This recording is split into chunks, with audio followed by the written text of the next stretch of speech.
सो बेटा हम लोगों ने लास्ट लेक्चर में जो है 3 रूल्स पढ़े थे इलेक्ट्रॉनिक कॉन्फ़िगरेशन के. The one was Aufbau principle, Pauli's exclusion principle and Hund's rule of maximum multiplicity. Right, अब हम इन्हीं रूल्स के बेसिस पे जो है इलेक्ट्रॉनिक कॉन्फ़िगरेशन एलिमेंट्स की डिस्कस करेंगे. एक बार पहले हम लोग ये रूल्स जो है रिकैप कर लेते हैं. हमारे पास रूल्स क्या क्या है. सबसे पहले ऑफ-बॉस प्रिंसिपल.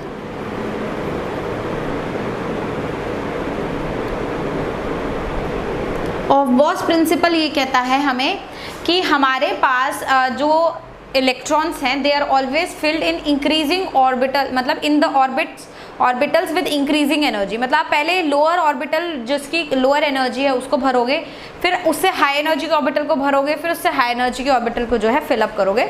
तो electrons are filled in increasing order of the energy of the orbitals.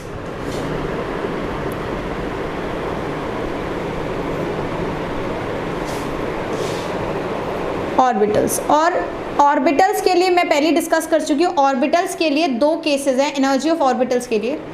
अगर आपके पास हाइड्रोजन एटम है तो उसके लिए एनर्जी ऑर्बिटल की डायरेक्टली डिपेंड होती है n के ऊपर. वाइल अगर आपके पास कोई भी मल्टी इलेक्ट्रॉन स्पीशीज है तो मल्टी इलेक्ट्रॉन स्पीशीज के लिए एनर्जी जो है बेटा वो डिफाइंड होती है n+l के ऊपर. राइट, और n+l जैसे जैसे बढ़ता जाता है वैसे वैसे एनर्जी बढ़ती जाती है. इन केस n+l सेम रहता है तो n बढ़ता है तो एनर्जी बढ़ती है. तो n+l increases, energy of the orbital increases. If n+l जो है वो सेम रहता है then as n increases energy of orbital increases. Right, तो ये हमें पता है ऑलरेडी. उसके बाद हम लोगों ने पढ़ा था Hund's rule of maximum multiplicity. Hund's rule maximum multiplicity.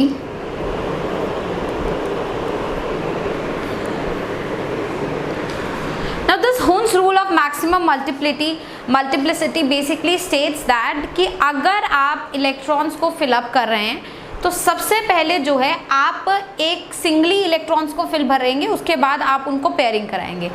But ये सिर्फ होता है बेटा in case of degenerate orbitals. Degenerate orbitals कौन से होते हैं बेटा? डीजेनरेट ऑर्बिटल्स वो होते हैं तो orbitals having equal energy. Orbitals having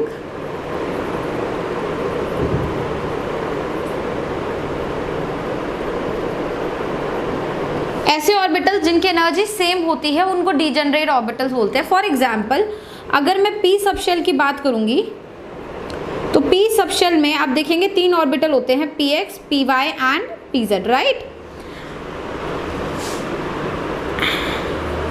अब ये जो तीनों ऑर्बिटल्स है, ये तीनों ऑर्बिटल्स क्या है? px की एनर्जी बराबर होगी एनर्जी ऑफ py से और वो बराबर होगी एनर्जी ऑफ pz से. तो ये जो है एक तरीके से हम बोल सकते हैं यहाँ पे 3-fold डीजेनरेसी है. राइट, और इन सच केसेस आप जो है इलेक्ट्रॉन्स को पहले सिंगली भरेंगे और उसके बाद ही आप पेयरिंग कराएंगे. राइट, और एक ऑर्बिटल में मैक्सिमम कितने इलेक्ट्रॉन भर सकते हैं वो हमें पॉलीज एक्सक्लूजन प्रिंसिपल ने बताया है. पॉलीज एक्सक्लूजन प्रिंसिपल ये कहता है कि not more than 2 electrons can be filled in a single orbital. एक ऑर्बिटल में 2 से ज़्यादा इलेक्ट्रॉन्स आप फिल नहीं करेंगे. क्यों? ऐसा क्यों होता है? ऐसा इसलिए होता है क्योंकि जब आप 3 इलेक्ट्रॉन्स भरेंगे तो जो 2 इलेक्ट्रॉन्स होंगे उनके चारों क्वांटम नंबर्स की वैल्यू सेम हो जाएगी, और कोई भी 2 इलेक्ट्रॉन्स की चारों क्वांटम नंबर्स की वैल्यू सेम नहीं हो सकती, नहीं तो हम उनको यूनिकली आइडेंटिफाई नहीं कर पाएंगे. राइट, सो इसका कंक्लूजन ये निकलता है orbital can accommodate maximum of 2 electrons. एक ऑर्बिटल जो है वो अकोमोडेट कर सकता है मैक्सिमम कितने इलेक्ट्रॉन्स? 2 इलेक्ट्रॉन्स. राइट, तो इसी बेसिस पे, इन्हीं रूल्स के बेसिस पे जो है हम इलेक्ट्रॉन की अब कॉन्फ़िगरेशन लिखेंगे. मैं बेसिक एलिमेंट से डिस्कस करूंगी till we get the higher values. Right, तो सबसे पहले हम एक एलिमेंट ले लेते हैं हाइड्रोजन, जिसका एटॉमिक नंबर ऑफ कोर्स हमें पता है 1 होता है. तो एटॉमिक नंबर 1 में सबसे लोअर एनर्जी का ऑर्बिटल जो एग्जिस्ट करता है वो ऑफ कोर्स 1s होता है. तो हम इसे लिखेंगे 1s1. दिस 1s1 मतलब एक 1s ऑर्बिटल में आपने एक इलेक्ट्रॉन जो है फिल कर रखा है. राइट, हीलियम की अगर मैं बात करूं तो हीलियम का Z कितना होता है बेटा? 2 होता है. तो हीलियम का Z अगर 2 होता है तो इसका मतलब आपको 2 इलेक्ट्रॉन भरने और हर ऑर्बिटल में मैक्सिमम 2 इलेक्ट्रॉन आ सकते हैं. तो ये हो गया आपका 1s2. तो 1s ऑर्बिटल में 2 इलेक्ट्रॉन, तो एक क्लॉकवाइज भरा जाएगा बेटा और दूसरा कैसे भरा जाएगा, एंटी क्लॉकवाइज। यहाँ तक क्लियर हुई बात। Now let's say hydrogen helium के बाद हम लोग लाते हैं लिथियम के ऊपर, तो एटॉमिक नंबर 3 होता है। तो अब 2 इलेक्ट्रॉन तो आप 1s में भर ही चुके हो, उसके बाद नेक्स्ट इलेक्ट्रॉन अब किस में जाएगा, 1s के बाद ऑफ बॉस के हिसाब से आप किस में भरते हो, 2s में भरते हो। तो 1s में 2 इलेक्ट्रॉन, फिर 2s में 1 इलेक्ट्रॉन, तो आप इसको ऐसे रिप्रेजेंट करेंगे 1s2 and 2s1। Is that clear? तो इसी तरीके से हम कॉन्फ़िगरेशन लिखते चलेंगे। बेरिलियम Z का वैल्यू 4 होता है बेटा, तो ये हो गया 1s2 2s2, जिसको कैसे लिखेंगे,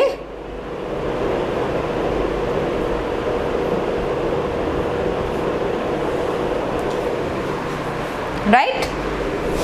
बोरॉन Z का वैल्यू कितना होता है 5, तो आप 1s2 2s2, 2s के बाद आप इलेक्ट्रॉन्स किस में भरते हैं बेटा, 2p में अकॉर्डिंग टू अबॉस।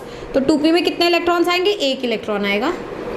तो 1s2 2s2 2p देखिए 3 बनाएंगे पर उसमें इलेक्ट्रॉन्स किसी एक में भरेंगे, तो 1s 2s एंड 2p। बात क्लियर हुई? कार्बन पे चलते हैं, एटॉमिक नंबर 6, तो 1s2 2s2। अच्छा, अब 2p में कितने ऑर्बिटल है बेटा, 3 ऑर्बिटल, और हर ऑर्बिटल मैक्सिमम कितने इलेक्ट्रॉन ले सकता है, 2 ले सकता है। तो p में मैक्सिमम मैं कितने भर सकती हूँ, 6। लेकिन अकॉर्डिंग टू हुन्स रूल मुझे अगर इलेक्ट्रॉन्स भरने हैं तो मैं पहले सारे ऑर्बिटल को एक एक इलेक्ट्रॉन दूंगी, आफ्टर दैट ही मैं पेयरिंग कराऊंगी। तो अगर यहाँ पे मेरे को भरना है 2p2, तो मैं इसे भरूंगी 1s 2s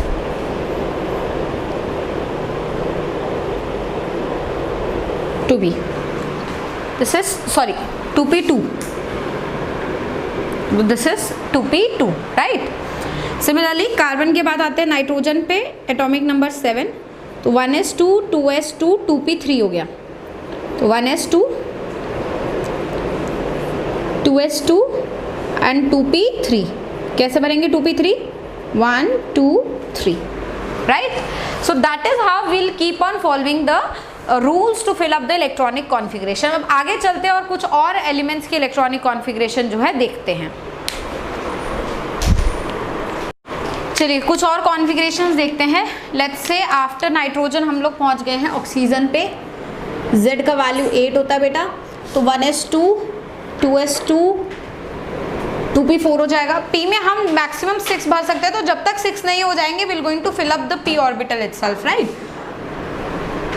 तो 1s2 2s2 एंड 2p4, तो 1s 2s and 2p।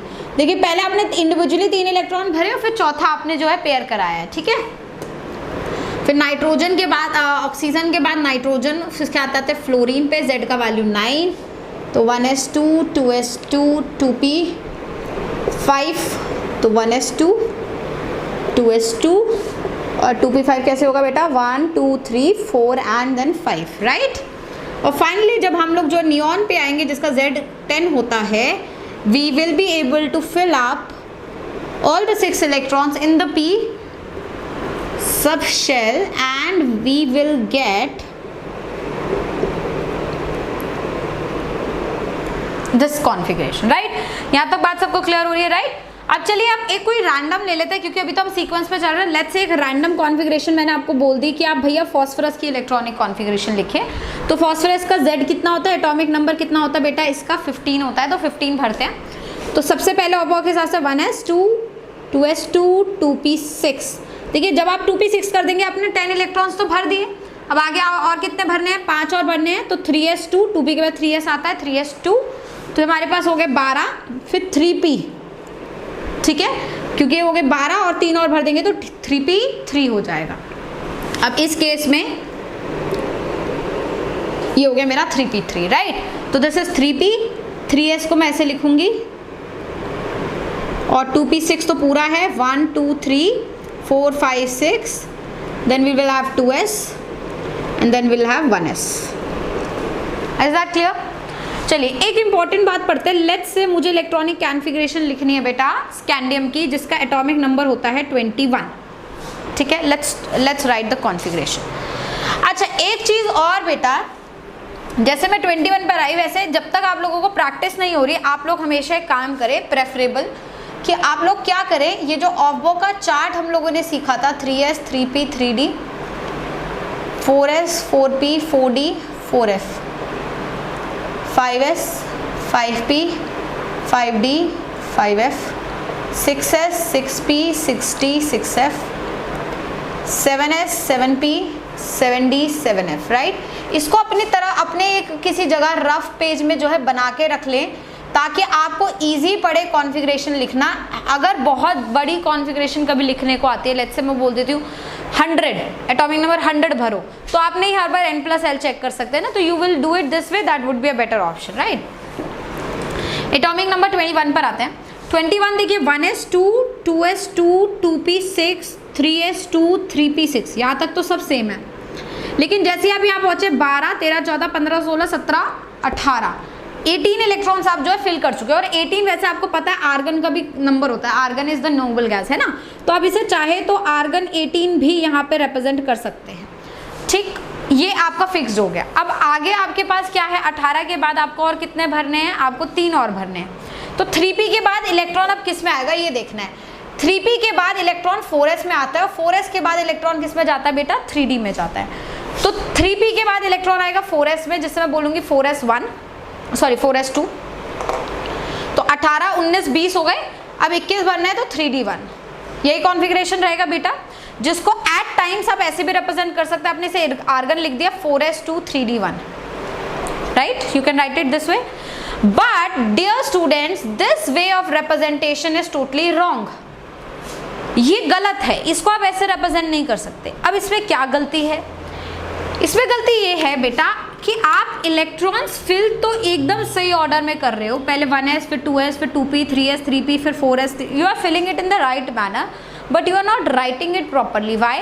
Because electronic configuration लिखने का एक तरीका अलग होता है, इलेक्ट्रॉन्स में इलेक्ट्रॉन्स भरने का तरीका अलग होता है।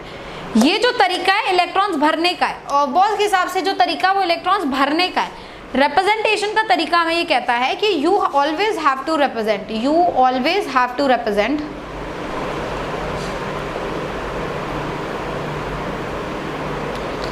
you always have to represent electronic configuration in increasing n values.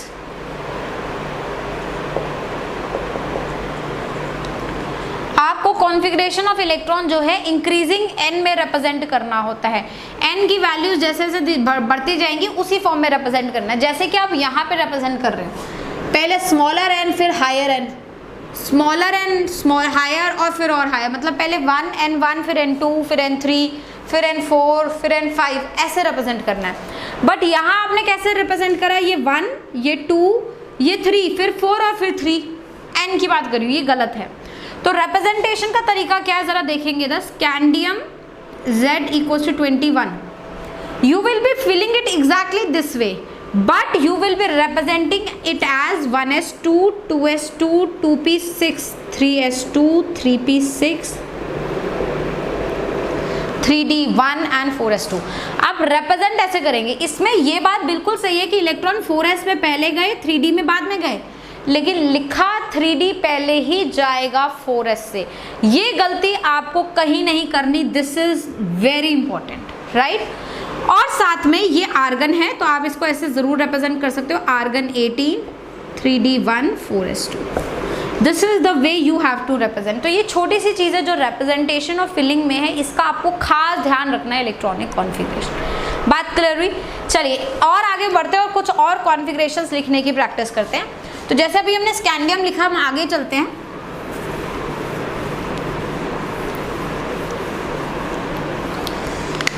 Scandium हमने लिख लिया है, जिसको मैं ऐसे लिख रही हूँ आर्गन 3d1 4s2, राइट। हालांकि 4s पहले भरा गया है, 3d बाद में भरा गया, ये ध्यान में रहे। तो scandium titanium which is z equals to 2, फिर vanadium which is z equals to मतलब 2 in the sense z equals to 21 है, ये 22 है, ये 23 है। Chromium z equals to 24, manganese z equals to 25 26 cobalt Z equals to 27, nickel Z equals to 28, zinc Z equals to 30। Let's write the configuration. ये बात पक्की है इन सब में, क्योंकि सब 20 प्लस है ना, 20 प्लस है ना, और 20 आप कैसे भरते हो, 3p6 तक तो आप 18 भर देते हो, 3p6 तक तो 18 आ जाता है, और 4s में उसके बाद 2 इलेक्ट्रॉन्स फिक्स्ड है, तो 20 तो आपने ऐसे भर दिए, 20 मतलब आर्गन प्लस 4s2 तो 20 हो गए। उसके बाद जितने भी आगे इलेक्ट्रॉन्स है प्लस में जितना भी है वो सारे इलेक्ट्रॉन्स अब किस में जाएंगे बेटा, ऑब्वियसली 3d में जाएंगे, है ना। तो ये कॉन्फ़िगरेशन भी इसकी सेम हो जाएगी। आर्गन तक आपका 18 इलेक्ट्रॉन्स हो गए, फिर 4s में 220 हो गए, फिर बाकी कितने बचे, 2 और बचे 22। ऐसे आपने भरा पर लिखा नहीं, आपने लिखा कैसे, ऐसे। बात क्लियर हुई। लिखने का तरीका अलग है, भरने का तरीका अलग है, ठीक है। इसी हिसाब से अगर आगे चलेंगे तो ये मेरा हो जाएगा क्रोमियम 3d3 4s2। इसको लिखेंगे तो 3 argon 3d4 4s2, argon 3d5 4s2, argon 3d6 4s2, argon 3d7 4s2। आप देख रहे हैं सब 21 22 एटॉमिक नंबर यही रिफ्लेक्ट हो रहे हैं सबके, 23 24 25 26 27 है ना, ऐसे ही रिप्रेजेंट हो रहा है। Argon 3d8 4s2, argon 3d9 4s2 and then argon 3d10। Correct, बात क्लियर हुई। अब एक काम और करेंगे बेटा, 2 यहाँ पे ऐसी कॉन्फ़िगरेशन एग्जिस्ट कर रही है जैसे कॉपर की और एक क्रोमियम की।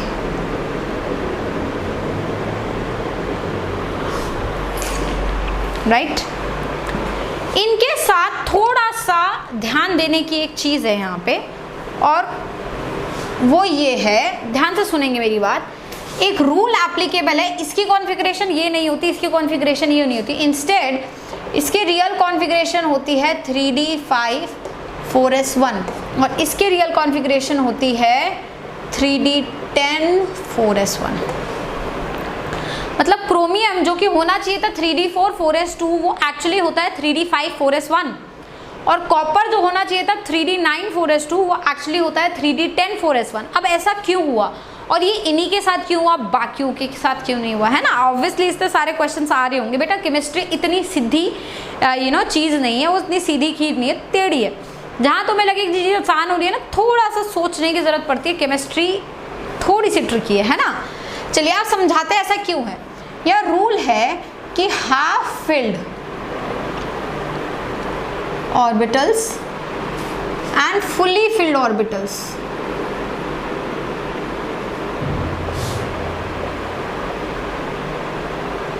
possesses extra stability। रूल है हमारे पास, the half filled orbitals and fully filled orbitals possesses extra stability। ये चीज इंपॉर्टेंट है। Now why half filled orbitals and fully filled orbitals possesses extra stability? क्यों वो extra stability जो है possess करते हैं? एक तरीके से आप ये समझिए कि हाफ फिल्ड और फुली फिल्ड पहले है क्या, भाई ये पता होगा तभी तो हम बात करेंगे ना। हाफ फिल्ड का मतलब क्या है, देखिए p ऑर्बिटल में मैक्सिमम इलेक्ट्रॉन कितने आ सकते हैं 6, तो अगर p 6 होगा वो फुली फिल्ड होगा, ठीक है, और 6 का हाफ 3 और p 3 होगा तो वो हाफ फिल्ड कहलाएगा, ठीक है। सिमिलरली D में मैक्सिमम इलेक्ट्रॉन आप कितने रख सकते हो बेटा 10, तो D10 अगर आप मैं बोल दूं यहाँ पे तो वो होगा फुली फिल्ड, और अगर मैं D5 बोल दूं मतलब 10 का half, that would be half filled, ठीक है। सिमिलर लाइंस में जरा और थोड़ा सा दिमाग लगाते हैं, S की बात करते हैं। मैक्सिमम इलेक्ट्रॉन 2, तो अगर S2 लिखा तो वो फुली फिल्ड हुआ, और S1 लिखा तो वो हाफ फिल्ड हुआ, ठीक है। लेकिन थोड़ा सा जो मैं तुम्हें यहाँ समझाना चाहूंगी वो ये है कि S के लिए ये फुली फिल्ड और हाफ फिल्ड बहुत ज़्यादा इंपॉर्टेंट नहीं है। क्यों? क्योंकि S के पास और कोई ऑप्शन नहीं है, S या तो फुली रहेगा या तो हाफ रहेगा, लेकिन P में ऐसा नहीं है। P 1 2 3 4 5 6 सारे इलेक्ट्रॉन्स ले सकता है, तो P में P3 और P6 का महत्व है। क्यों? क्योंकि इसके अलावा इसके अदर कॉन्फ़िगरेशन भी पॉसिबल है, P1 P2 P4, है ना। सिमिलरली D5 और D10 में भी क्या है कि D5 D10 एक वैल्यूज हो गई, लेकिन D1 D2 D3 ये सब भी एग्जिस्ट करती है ना, तो यहाँ पे भी इसका वैल्यू है। इसको इतना इंपॉर्टेंस नहीं देते, हालांकि fully filled half filled S orbital में भी होता है, बट हम बहुत ज़्यादा गौर नहीं करते इस पर, क्योंकि एस के पास कोई ऑप्शन नहीं है, या तो वो एक इलेक्ट्रॉन लेगा या तो दो लेगा, या तो होगा ही नहीं कोई इलेक्ट्रॉन। तो अगर एक लेगा तो हाफ फिल्ड रहेगा, और अगर 2 लेगा तो फुली फिल्ड रहेगा, मतलब तो हर केस में हाफ या फुली रहता ही रहता है, तो मतलब ये ऑब्वियस हो गया, है ना। बट P और D को महत्व दिया जाता है क्योंकि वो हर केस में फुली और हाफ फिल्ड नहीं रह सकते। यहाँ तक क्लियर हुई? हाफ फिल्ड और फुली फिल्ड आपको समझ आया। अब इनमें एक्स्ट्रा स्टेबिलिटी क्यों होती है वो समझते हैं। तो एक्स्ट्रा स्टेबिलिटी का रीजन क्या है?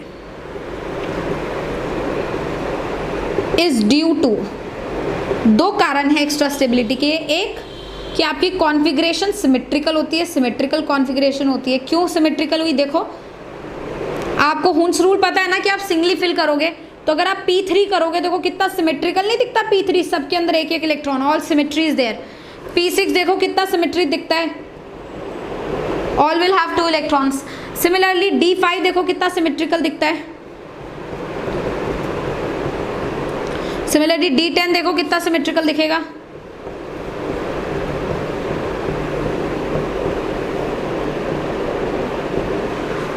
राइट, तो D5 D10 ये सब सिमेट्रिकल कॉन्फ़िगरेशन है, तो सिमेट्री मॉलिक्यूल के अंदर स्टेबिलिटी लाती ही लाती है, ठीक है। सेकेंड रीजन जो है वो है exchange energy.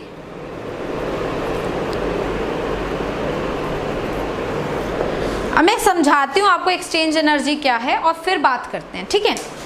Exchange energy basically होता है which is energy released due to possible exchanges of electron. एक इलेक्ट्रॉन कितने और इलेक्ट्रॉन से एक्सचेंज हो सकता है? एक किसी सिस्टम में जितने ज़्यादा एक्सचेंजेस पॉसिबल होंगे उतना ज़्यादा हमारा जो है एनर्जी रिलीज होगा। बेटे एनर्जी रिलीज का मतलब क्या है कि सिस्टम अपनी एनर्जी बाहर फेंकेगा, तो सिस्टम बेसिकली अपनी एनर्जी लोअर डाउन करेगा, और लोअर डाउन करने पे एनर्जी जब लोअर होती है तो सिस्टम में क्या आती है? स्टेबिलिटी आती है। We know this in chemistry, that's the rule. Lower is the energy, more is the stability, higher is the energy, lesser is the stability. तो अगर सिस्टम एक्सचेंजेस की वजह से एनर्जी रिलीज कर रहा है, मतलब वो खुद लोअर एनर्जी पे जा रहा है और फिर वो क्या हो रहा है? स्टेबल हो रहा है, ठीक है। अब सुनो, एक्सचेंजेस कैसे होते हैं पहले ये समझते हैं। मैं यही समझाती हूँ आपको। देखिए ये तीनों ऑर्बिटल डीजनरेट है, px py pz ले लेते, तो px का इलेक्ट्रॉन py से एक्सचेंज हो सकता है, py का pz से हो सकता है, क्योंकि सबकी स्पिन सेम है, all are plus half and all are present in the same energy orbital. समझ रहे हो? वैसे D5 में देखिए एक एक्सचेंज, इसका इसके साथ एक्सचेंज, इसका इसके साथ एक्सचेंज, इसका इसका, वैसे सिमिलरली इसका भी सबका सबसे एक्सचेंज हो सकता है, क्योंकि अगेन सारे सेम स्पिन के और सारे डीजनरेट में बैठे हैं। यहाँ देखिए पॉजिटिव वाला पॉजिटिव स्पिन से एक्सचेंज हो सकता है, नेगेटिव वाला नेगेटिव स्पिन से एक्सचेंज हो सकता है। यहाँ पे भी पॉजिटिव पॉजिटिव स्पिन से एक्सचेंज हो सकता है, नेगेटिव नेगेटिव स्पिन से हो सकता है। तो कितने सारे एक्सचेंजेस पॉसिबल हैं। और सबसे महत्वपूर्ण बात यह है कि सारे electron other electron with the same spin से एक्सचेंज हो सकते हैं। अब अगर मैं कॉन्फ़िगरेशन ले लूँ, लेट्स से P4 में आप देखिए ऐसा होगा, तो आप सिर्फ इन पॉजिटिव वाले को एक्सचेंज कर पाओगे, इस नेगेटिव को एक्सचेंज करने के लिए आपके पास कोई नहीं होगा, तो एक्सचेंज एनर्जी कम हो जाएगी, ठीक है। वैसे आपने P5 ले लिया, तो अब सिर्फ पॉजिटिव एक्सचेंज होगी, नेगेटिव से ये एक्सचेंज होगी, यहाँ कोई नेगेटिव नहीं है तो एक्सचेंज पॉसिबल नहीं है ना। तो एक्सचेंजेस तभी पॉसिबल हो पाएंगे, मैक्सिमम एक्सचेंज तभी पॉसिबल हो पाएंगे या तो आप P6 P3 लो वैसे, या फिर आप D5 D10 लो। मतलब हाफ फिल्ड और फुली फिल्ड जब आप लेते हो तब आपके पास मैक्सिमम एक्सचेंजेस पॉसिबल होते हैं, और मैक्सिमम एक्सचेंजेस होने की वजह से जो है एनर्जी रिलीज होती है। तो यहाँ पे ये स्टेबिलिटी के कारण दो है, क्योंकि यहाँ पे एक तो मैक्सिमम एक्सचेंज एनर्जी रिलीज हो रही है, दूसरा ये कॉन्फ़िगरेशन इनकी क्या है? सिमेट्रिकल है, ठीक है। चलो सोचो जरा एक बार, यहाँ तक बात समझ आ गई। अब जो मेरे को समझ आ रहा है कि ये समझ आ गया कि P3 P6 अच्छे हैं, स्टेबल हैं। कोशिश करो जहाँ बना सकते हो वो बनाओ, सिमिलरली P5 D5 D10 भी अच्छे हैं, कोशिश करो जहाँ बना सकते हो वहाँ बनाओ। लेकिन तो हमने इन दो केसेस में क्यों बनाए, और काफ़ी किसी केसेस में क्या हाफ फिल्ड और फुली फिल्ड पॉसिबल नहीं है, ये सोचते हैं। देखिए यहाँ पे एनी हाउ पॉसिबल नहीं है, 2 इलेक्ट्रॉन्स आप S के D में डाल भी दोगे तो भी D5 नहीं बनने वाला। सेम इज द केस है, 2 इलेक्ट्रॉन यहाँ डाल दोगे D5 नहीं बनने वाला। यहाँ एक थॉट दिया जा सकता है कि अगर ये दोनों इलेक्ट्रॉन यहाँ डाल दूँ, 4s 0 कर दूँ और 3d 5 कर दूँ तो हाफ फिल्ड नहीं बन जाएगा? बन जाएगा ना। तो हमने यहाँ क्यों नहीं किया, और इंस्टेड यहाँ पे हमने एक इलेक्ट्रॉन उठा के यहाँ डाल दिया और ये बना दिया, तो ऐसा क्यों नहीं किया? देखिए इसको सिंपल सा समझा रही हूँ। S के दोनों इलेक्ट्रॉन्स कभी भी उठ के नहीं जा सकते। वाई? बिकॉज S4s स्पेसिफिकली इस केस में उसकी एनर्जी कम है, वहाँ जो इलेक्ट्रॉन रहेगा वो स्टेबल रहेगा, ठीक है। 3d की एनर्जी ज़्यादा है, वहाँ जो इलेक्ट्रॉन रहेगा अनस्टेबल रहेगा। मतलब अगर आपको इलेक्ट्रॉन को 4s से 3d में डालना है तो आपको इलेक्ट्रॉन को एनर्जी देनी पड़ेगी, क्योंकि लोअर एनर्जी लेवल से हाई एनर्जी लेवल पर जाने के लिए you have to supply energy, है ना। मतलब आपको एनर्जी देनी पड़ेगी। जब आप एनर्जी देते हैं तो आप इन्वेस्टमेंट करेंगे, लेकिन आप कोई बिजनेस शुरू करोगे तो आप इन्वेस्टमेंट और प्रॉफिट दोनों ही देखोगे या सिर्फ इन्वेस्टमेंट करते चलोगे? भाई नुकसान में आ जाओगे, भुखमंगी आ जाएगी यहाँ पे तो, है ना, खाना पीने को पैसे नहीं रहेगा। तो इन्वेस्टमेंट कभी करते हैं जब ये सोचा जाए कि प्रॉफिट उतना या फिर उससे ज़्यादा तो मिले, इनफैक्ट उससे ज़्यादा ही मिलना चाहिए। उतना का है तो फिर इतनी मेहनत क्यों करनी जब उतना ही प्रॉफिट मिलना है तो, है ना, शांति से बैठे रहो। तो अभी आप किसी बिजनेस को अगर आप देखोगे तो हमेशा उसमें प्रॉफिट ज़्यादा ही होता है इन्वेस्टमेंट से, ये चीज़ है ना, ध्यान में रखो। तो यहाँ पर भी यही कार्यक्रम है। अगर मैंने दोनों इलेक्ट्रॉन उठा के यहाँ रखे तो मैंने पहली बात 2 इलेक्ट्रॉन जो कि 4s में पेयर्ड है, 4s में दोनों इलेक्ट्रॉन पेयर्ड है, और 3d में अगर मुझे भेजना है उन इलेक्ट्रॉन को तो मुझे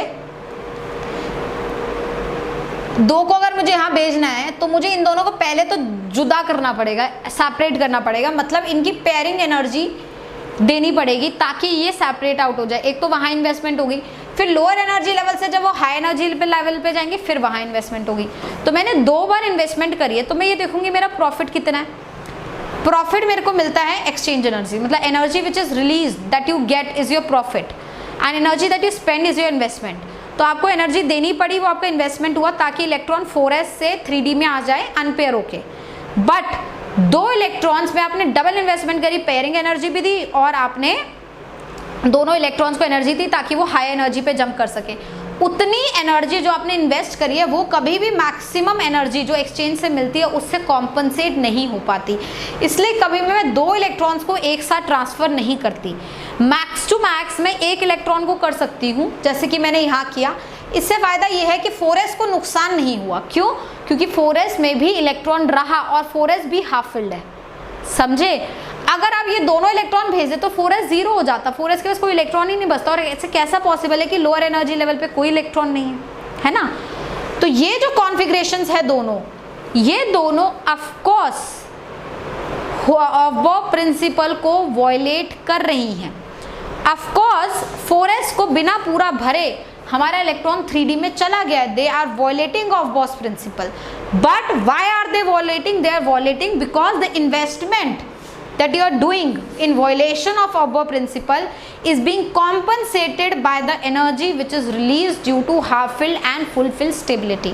तो इसलिए कभी भी 2 इलेक्ट्रॉन को साथ में जंप नहीं कराते, 1 को जंप करा सकते, तो इसलिए यहाँ कराया। सेम यहाँ केस है, 2 को जंप नहीं करा सकते, 1 को करा सकते, इसलिए यहाँ कराए। इसलिए कॉपर और क्रोमियम के अंदर डिफरेंट कॉन्फ़िगरेशन होती है, ये आप याद रखेंगे। बात क्लियर हुई बेटा? समझ आई बात? ठीक।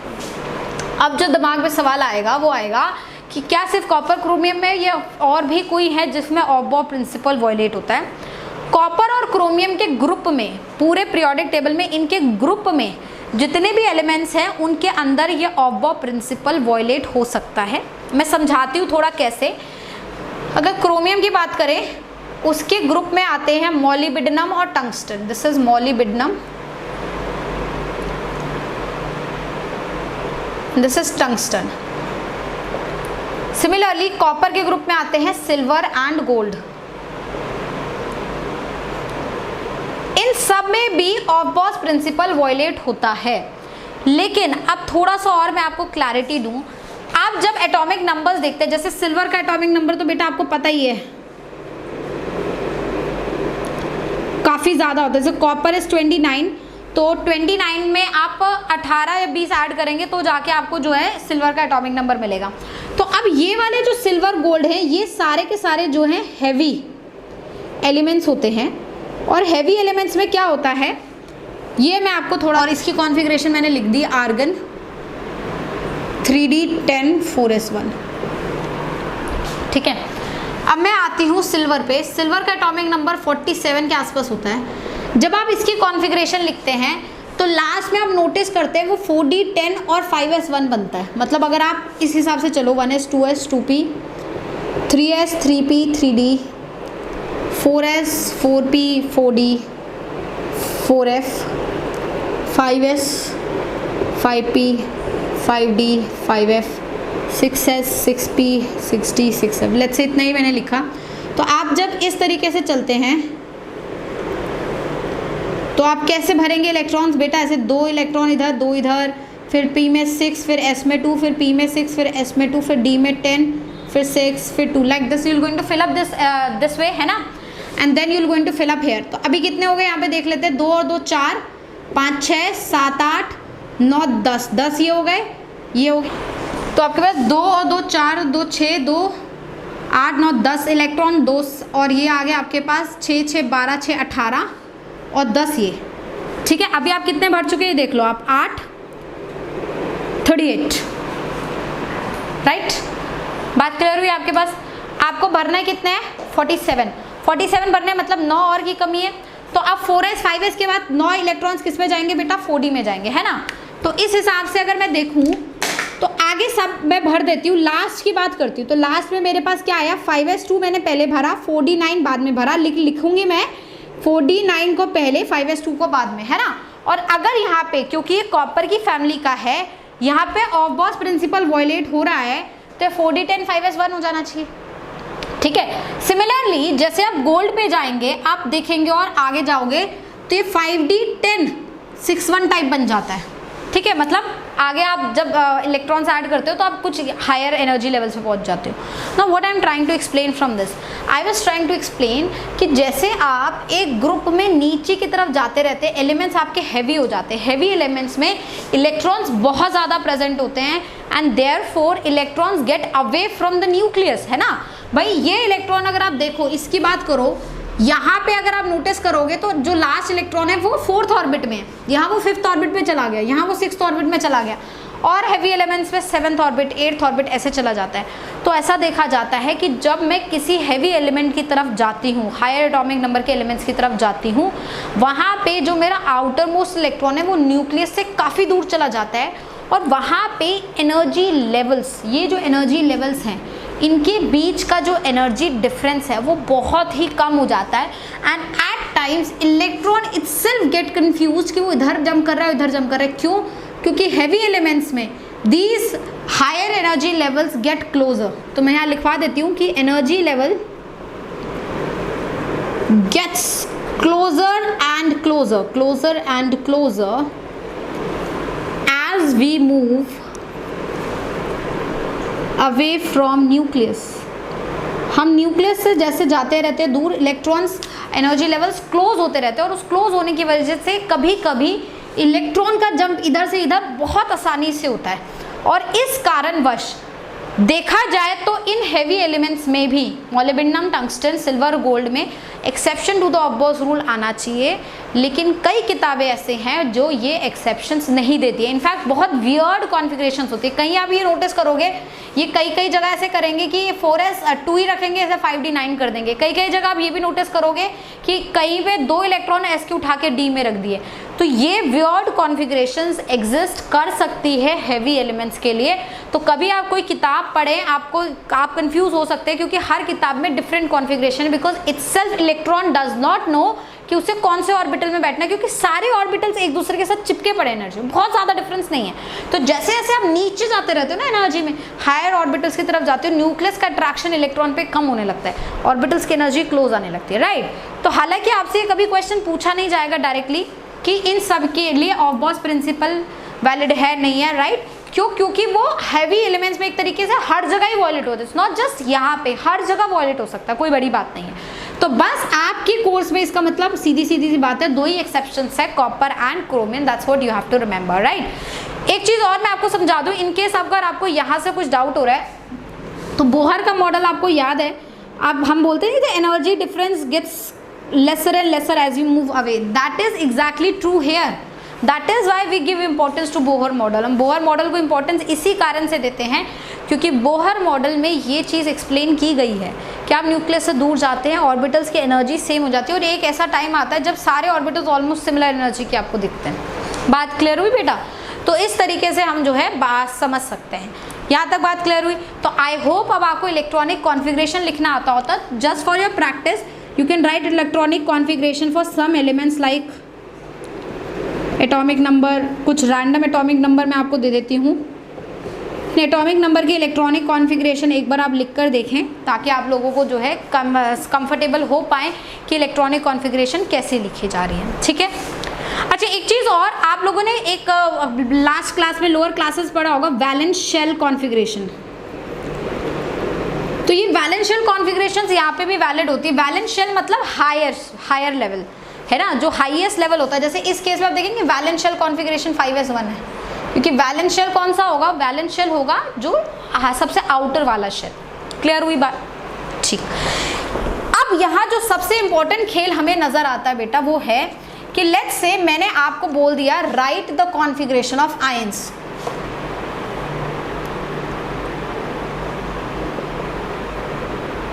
Let's say कि write the configuration of Na+, zinc 2+, nickel +2 and or you write copper +1, somewhat like this. तो what do we have to do? Like कई बच्चे क्या करते हैं मैं बता दूं कि आपने देखा Na+ मतलब क्या हो गया? 10 इलेक्ट्रॉन। क्यों? क्योंकि Na पे 11 होते हैं, आपने +1 दे दिया। अच्छा, कुछ नेगेटिव चार्जेस पे ले लेते हैं, let's say Cl-, let's say S2-, somewhat like this, ठीक है।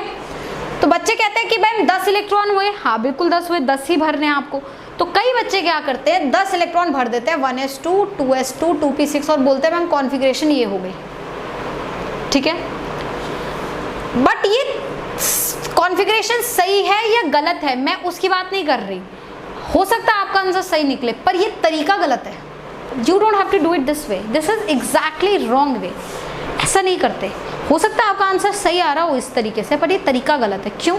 क्योंकि बेटा आयंस कभी भी बनते नहीं हैं, बनाए जाते हैं। Ions never exist on their own, they are always created, right. तो जिसको क्रिएट जहाँ से करा गया है ना, तो क्रिएशन से मतलब बेसिक से उठाएंगे। Na+ को क्रिएट किया गया होगा सोडियम की कॉन्फ़िगरेशन से, एक इलेक्ट्रॉन जब हटाया होगा तब क्रिएट किया गया होगा। तो आपको ये याद रखना है कि सोडियम का एटॉमिक नंबर तो 11 ही होता है ना, क्योंकि एटॉमिक नंबर ऑफ प्रोटॉन्स को रिप्रेजेंट करता है, ना कि इलेक्ट्रॉन को। और आप इलेक्ट्रॉनिक कॉन्फ़िगरेशन में जा इलेक्ट्रॉन जरूर भरते हो लेकिन Z तो 11 ही रहेगा, उसका Z थोड़ी 10 हो जाएगा, वो तो इलेक्ट्रॉन्स 10 हो गए। पहली बात तो ये, आप 11 ही भरोगे सोडियम के इलेक्ट्रॉन्स, तो आपने 11 इलेक्ट्रॉन्स भरे 2p6 3s1। बट क्योंकि ये प्लस है तो आप एक आउटर मोड से एक इलेक्ट्रॉन को क्या कर दोगे? रिमूव कर दोगे। आपका आंसर ये आया। तो हालांकि आंसर सेम आया मेरा पर तरीका ये सही है, ठीक है। अब आप देखना कई जगह आपका आंसर गलत भी आ सकता है। जैसे for example I will say let's talk about copper +1, ठीक है। अब कॉपर का एटॉमिक नंबर Z का एटॉमिक नंबर कॉपर का होता है 29, बट इसमें नंबर ऑफ इलेक्ट्रॉन्स कितने होंगे बेटा? 28, क्योंकि एक इलेक्ट्रॉन आपने हटा रखा है। तो अगर मैं 28 भरूँ तो मैं भरूंगी 1s2, 2s2, 2p6, 3s2, 3p6, ये हो गए मेरे 18 इलेक्ट्रॉन। 4s2 20 इलेक्ट्रॉन, अब 8 और बढ़ने हैं, मतलब मैं उसे भरूंगी एज 3d8, फिर बाद में इसे लिख दूंगी एज 3d8 4s2, अगर मैं इस तरीके से भरूं तो। But real configuration copper plus की ये नहीं होती है। क्यों? क्योंकि जो मैंने तरीका बताया वो क्या है वो सुनो। वो तरीका है कि पहले कॉपर की भरो, तो कॉपर की जब आप भरोगे तो 1s2, 2s2, 2p6, 3s2, 3p6, 4s2, 3d10, 4s1, real configuration ये है कॉपर की, है ना। और अब यहाँ से आपको इलेक्ट्रॉन रिमूव करना है। इलेक्ट्रॉन कहाँ से? मैंने बोला आउटर मोस्ट शेल से रिमूव होगा। आउटर मोस्ट शेल यहाँ 4 है तो यहाँ से रिमूव होगा। ये वाली कॉन्फ़िगरेशन रियल है और आपके आंसर निकाल रहे थे ये, तो इससे आंसर गलत भी आ रहा है, तो आंसर गलत आ सकता है, इसलिए तरीका फॉलो सही करना ज़रूरी है। तरीका क्या है, कोई भी अगर आप आयन बना रहे हो तो सबसे पहले न्यूट्रल एटम का कॉन्फ़िगरेशन लिखो, पॉजिटिव आयंस बना रहे हो तो आउटर मोस्ट शेल से इलेक्ट्रॉन रिमूव करो। Now you don't have to get confuse with the fact कि मैम 4s का एनर्जी लोअर होता है, वो पहले भरा गया है। भरा पहले कौन गया है, बाद में कौन है, मुझे नहीं मतलब, मुझे इलेक्ट्रॉन जब रिमूव करना है वो आउटर मोस्ट शेल से ही करना है, चाहे आउटर मोस्ट शेल बाद में भरा है चाहे पहले भरा है, does not matter at all. Is that clear? So electron will be remove from 4s, why? Because 4s is the valence shell, it is the outermost shell। तो रियल कॉन्फ़िगरेशन जो आई मेरी कॉपर +1 की, वो आई ही 3d10। समझ आई बात? ये logic आपको हमेशा सेट करना है। तो जिंक के लिए पहले 30 होते हैं, तो 1s2 2s2 2p6 3s2 3p6 4s2 3d10, तो आप उसको लिखते हो as 3d10 4s2, you write it this way. अब आपको +2 करना है, 4s2 की इलेक्ट्रॉन्स हटा दो, ये वाली कॉन्फ़िगरेशन बनी। तो आप देख सकते हो copper +1 is similar to zinc +2। Is that clear? Nickel +2 मतलब पहले निकल रखो जिसका कॉन्फ़िगरेशन 28 होता है, तो ये हो गए फिर 20 और फिर 28 के लिए 3d8, बट लिखोगे कैसे इसे बेटा, 3d8 4s2। अब 2 ही हटाने हैं तो 2 हाथ से हटाए, कॉन्फ़िगरेशन बना ये। समझ आई बात? पहले न्यूट्रल की लिखो फिर रिमूव करो, ठीक है। अब आते हैं इन केसेस में जब इलेक्ट्रॉन डालने हैं।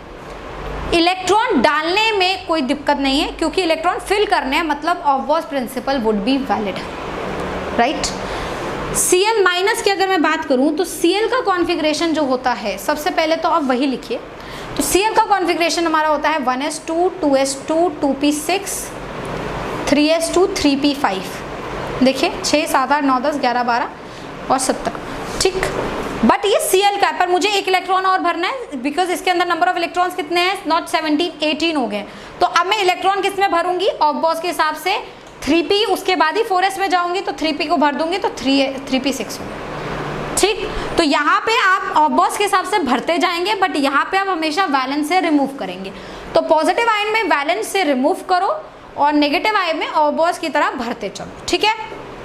सल्फर 16 होता है और 18 बनाना है, तो सल्फर का कॉन्फ़िगरेशन क्या होता है, पहले तो ये लिख लो, सल्फर होगा ये, बट 2 ऐड करने और दोनों इसी में ऐड होंगे क्योंकि अभी ये पूरा नहीं भरा है, तो इसके भी कॉन्फ़िगरेशन हो जाएगा। बात क्लियर हुई? So that's how we write the configuration of ions, and ions का कॉन्फ़िगरेशन लिखना ज़्यादा इंपॉर्टेंट है, वो आप लोगों को आना चाहिए। यहाँ तक बेटा बात क्लियर हुई? फाइन।